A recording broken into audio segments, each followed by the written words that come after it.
Today, I'm going to simulate raising 2 horror game creatures as pets.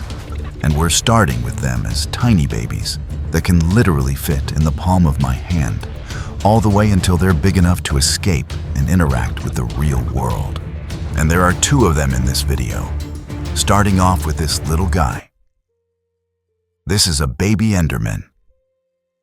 Right now, he's only like a foot tall, his eyes glow purple, and he's oddly polite, like he's judging me, but quietly. The weirdest part is that he keeps reaching toward random objects like he wants to pick them up, even though he's way too small to carry anything heavier than a sugar cube. But even as a baby, he already has that Enderman instinct, where if you stare at him for too long, he freezes, and you can feel him getting angry. But next up, this is a baby Huggy Wuggy. And unlike the Enderman, Huggy doesn't act shy at all. He immediately crawls toward me with those long arms, like he wants a hug. But his smile is way too big for something that's supposed to be cute. He's basically a fuzzy blue noodle with teeth, and he keeps testing his strength by squeezing my finger like a stress toy. And I don't know if that's affection or a warning. Now that we have both of them, I have to build them a place to grow up. Because there's no way I'm just putting them in a normal pet enclosure. These things are from 2 completely different worlds, and both of them have rules. So I built a 2-zone habitat. On the left side is the end zone. It's dry, dark, and full of blocks and pillars for climbing. I made sure there's no water anywhere near it, because Enderman and water do not mix. On the right side is the playtime zone. It looks like a colorful toy room, but it has vents, crawl spaces, and a little maze of shelves because Huggy likes tight spaces. And between the 2 zones is a reinforced glass divider with a little tunnel door I can open later when they're ready to meet. And now, it's time for their first interaction. At first, the baby Enderman stays in the shadows, like he's trying to pretend Huggy isn't there. Meanwhile, baby Huggy runs right up to the divider and presses his face against it, leaving this creepy little fog mark from his breath. The Enderman doesn't move until Huggy taps the glass. Then the Enderman instantly teleports, just a tiny flicker, and appears on the opposite side of his zone like, nope, I'm not doing this today. So for the first few days, I raise them separately. And that starts with food. I tested 3 different foods to see what they'd prefer. First, I gave them basic stuff, sweet fruit chunks and protein bites, because they're babies, and I'm not trying to create monsters on day 1. The baby Huggy Wuggy eats like a vacuum cleaner. He doesn't chew, he just commits. The baby Enderman is pickier. He sniffs the food, stares at it like it offended him, and only eats when the lights are dim. Next, I tried something more lore accurate. For the Enderman, I put in these little purple fruit pieces, and he becomes instantly obsessed. He starts hoarding them in a corner like a tiny dragon.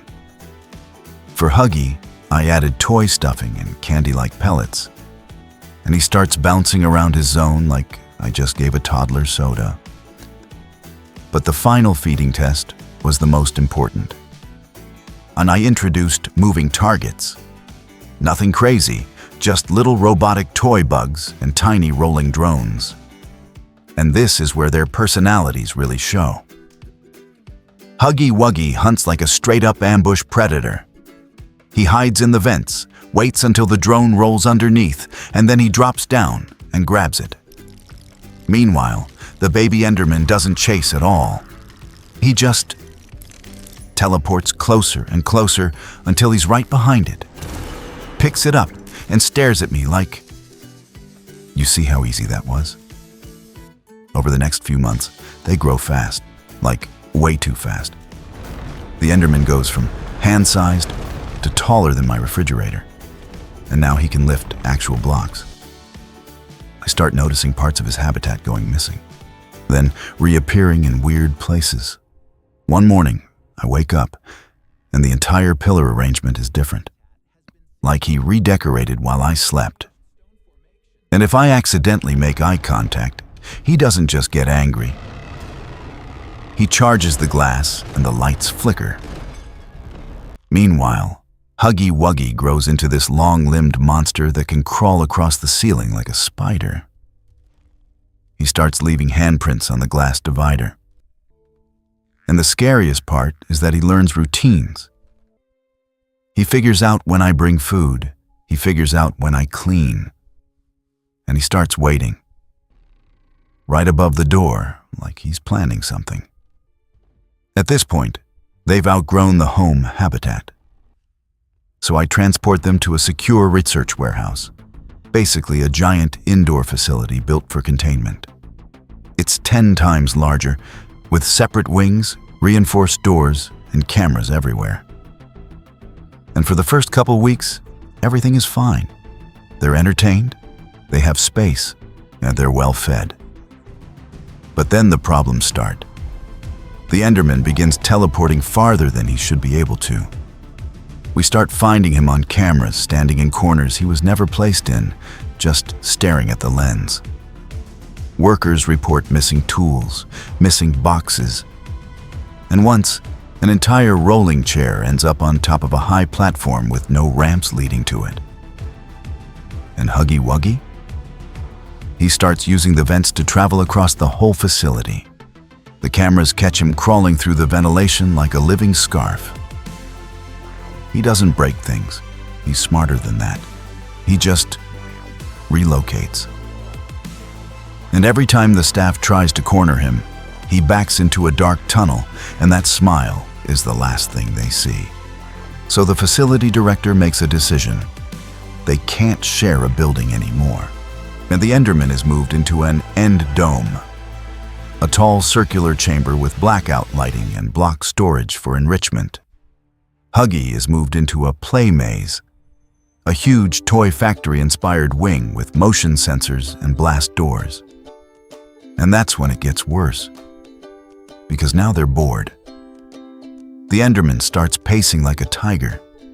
He teleports in place. He stacks blocks into towers just to knock them over. And one night, the dome lights go out for 6 seconds.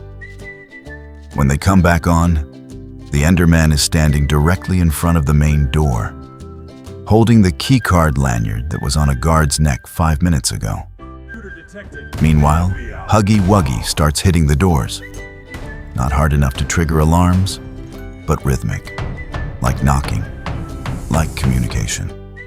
Then he stops appearing on cameras at all, not because he's gone, but because he's learned where the blind spots are. And eventually, the nightmare scenario happens. A storm knocks the power down to emergency systems. Doors lock, backup lights switch on. And in the end dome, the Enderman sees his chance. He teleports repeatedly against the same reinforced section until the bolts loosen. In the play maze, Huggy uses the vents to reach the generator room and, whether by accident or intelligence, he pulls cables until the backup fails. The facility goes dark. When the lights return, both habitats are open, and both creatures are gone. In the following days, sightings pour in. People report a tall, shadowy figure appearing behind streetlights, leaving random objects stacked in perfect columns and vanishing when approached. Others report a blue, fuzzy monster crawling through playground tunnels at night, leaving claw marks and candy wrappers behind like trophies. And then, the moment I feared most, they reunite. It happens at the edge of an abandoned toy factory, where the facility trucks used to deliver supplies.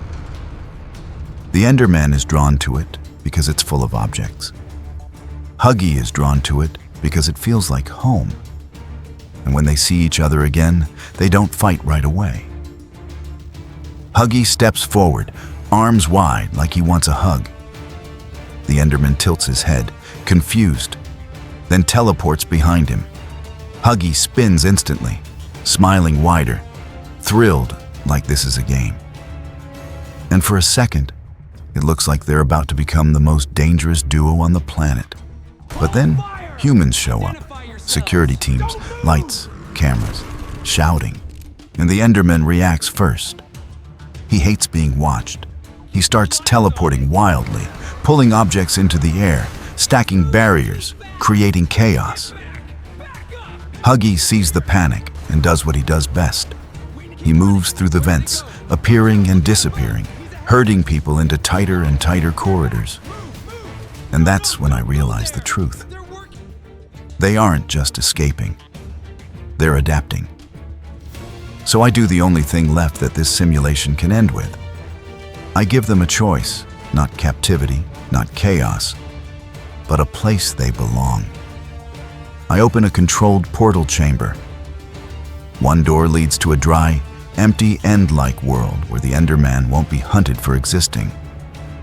The other leads to the sealed remains of the Playtime facility, where Huggy can roam without innocent people getting hurt. Whilst the Enderman hesitates, then steps into the darkness like he's returning to where he always came from. Huggy watches him go, and for the first time, that smile drops. Just slightly. Then he turns, crawls into the factory shadows, and disappears into the vents like a ghost. And with that, the world is safe again. Thank you so much for watching. If you enjoyed this story, you'll probably like the video that's on screen right now. So go check it out, and I'll see you next time.